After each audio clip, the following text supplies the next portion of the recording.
A look outside the Beltway at Washington University in St. Louis, site of tonight's second presidential debate. Earlier this week, before the Friday bombshells, I sat down with my colleague Bill O'Reilly, author of the new book, Killing the Rising Sun. And as you'll see, we talked about all sorts of things.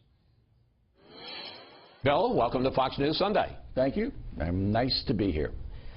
The second presidential debate tonight. What does Trump need to do? What does Clinton need to do? Well, Trump has got to be feisty, but not mean. You know, he should have those two words, feisty, but not mean, because the folks are going to be surrounding him. You know, it's different than the other debate. You got that town hall thing, and real people. Yeah, and so it's a different kind of dynamic than when you're talking to a camera than when you're talking to a human being. So he's got to show some charm and some personality, but he's got to be tough. And Clinton? You know, she'll be the same that she always is. You don't see a lot of looks from Hillary Clinton. She's got her wrapped down. She'll come across as the concerned person who will fix your life. That's what she does. You have known Trump for 30 years.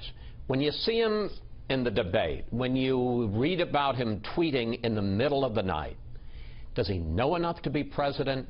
Does he have the right temperament to be president? You know, does he know enough?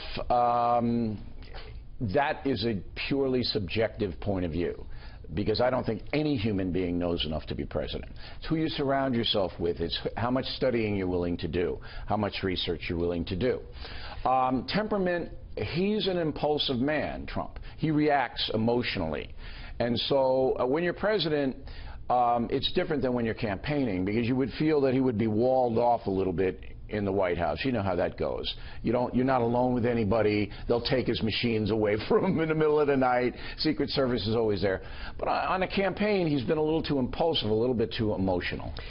I want to talk to you about media bias, which I know is a subject that you are interested in. Rudy Giuliani went on the Sunday shows this last week, and he was asked about Trump attacking the Clintons' marriage. And here's how he was treated. Take a look. Are you the right person to level this charge?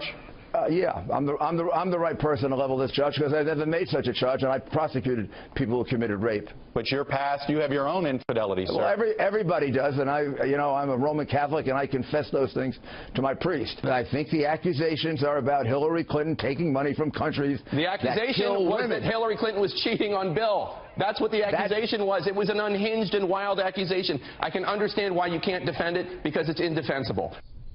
Now, you said that Chuck Todd should apologize to Giuliani. I thought Tapper was even worse. What's going on here? Well, I don't like the personal stuff, and I think Todd sandbagged him, Giuliani, the mayor, because he knew he was going to ask him that question, and that's not right. The prevailing wisdom in Washington, as you know, and in New York City, is that we journalists know better than everybody. We know better than everybody, all right? We're smarter, all right, than the president, the senators, the mayors, and particularly a barbarian like Trump. That is really, the fangs are really out, because they don't think, they being journalists, that Trump is worthy enough to even run. He's not worthy. So that's what you're seeing, and that's absolute bias. Speaking of bias, you and your show is getting hammered right now for Jesse Waters and the piece he did on Chinatown. Let's show a clip. Am I supposed to bow to say hello? 你好，你好。 I like these watches. Are they hot? JCPenney 398. Now, you know this piece is being widely criticized as, quote, racist. Do you want me to give you the accurate report on it? Well, do you think it was over the line? Do you regret it? I would have edited it a little bit differently than it was edited, but no, it wasn't over the line. We ran that piece on Monday of last week, okay? 5 million people plus saw it live time. You know how many negative letters we got? Less than 10. You know how many phone calls came into Fox News? 0, as far as I know. We checked, okay? It was 36 hours later that this outrage appeared. And where did it appear? Far-left websites, far-left precincts. I read every single one. They're all the same. So this is an attack on Fox News. That's what it is. It's happened before. I thought it was a gentle piece. There were a few things in there that I felt were over the line. The old lady, I would have taken that out. I should have seen it before, but I'm so busy with the election that I didn't. But Waters is a gentle satirist. He's worked very well for us. We're proud of him. And this is an organized campaign. This is what they do. They've done it before. All right. Let's turn to this. Yes. Your latest bestseller, Killing the Rising Sun. Now, I have a confession to make. I had never read any of the Killing books. You're fired. You have to get out of the building right now. Until this one. I got to tell you, no, I'm being honest and serious here. I thought it was gripping. I learned a lot. I was thoroughly entertained. I read somewhere where you said history is fascinating, but history books are too often boring. Yeah, they're 900 pages. This is anything. No. But boring. And now you have to go back and read the other Well, no, I want to. Right? You have to read the other five. Look, what Martin Dugard and I have crafted is a franchise for people who want to know about history, but they don't have time to read 900 pages. So we give you 300 action-packed pages. No, I love it. It's in present tense. Right. You got a lot of details I've never heard before. Dugard's a brilliant researcher. We put you on the ground when that atom bomb drops.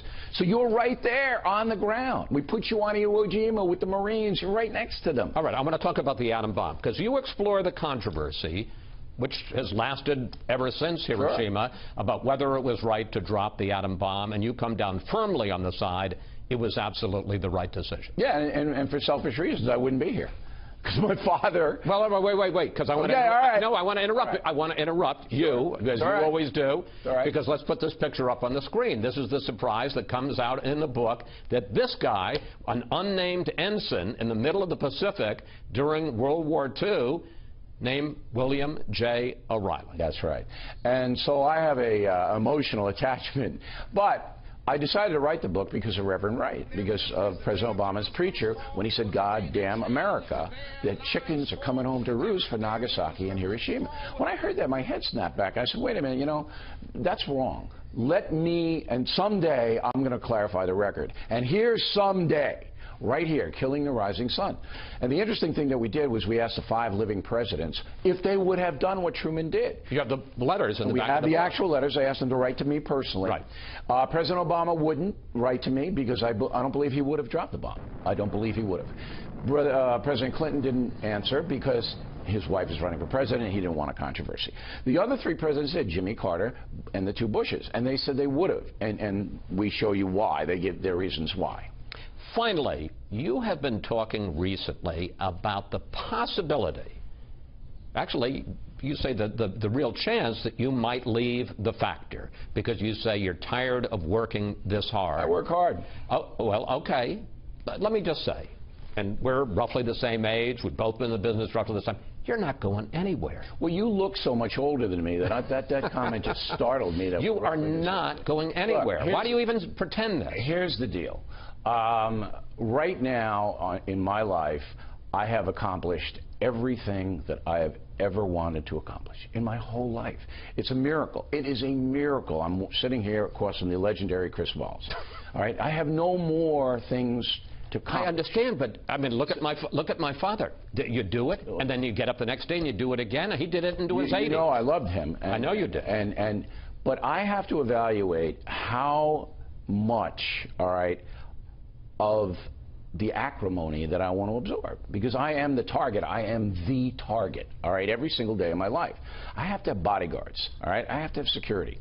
Do I really want to do this? Now, I think that the Factor is still a very worthy enterprise, and we help a lot of people, we employ a lot of people. So my decisions are very, very difficult, and they will be taken very methodically. But I'm not in it like Andy Rooney until I'm 90. I'm not.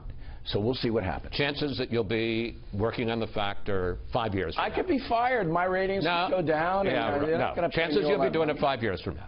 I can't handicap it. A lot of it has to do with your health, too. Wallace and I are old guys, you know, and we can wake up tomorrow wheezing, you know, and if we do, we have to get out. Bill O'Reilly, everyone. Right. Thank you for reading the book, Wallace. It's about time. And now I've got so many more books to read. The name of the book, Killing the Rising Sun. Bill, great to have you here. Congratulations on the book. Thank you.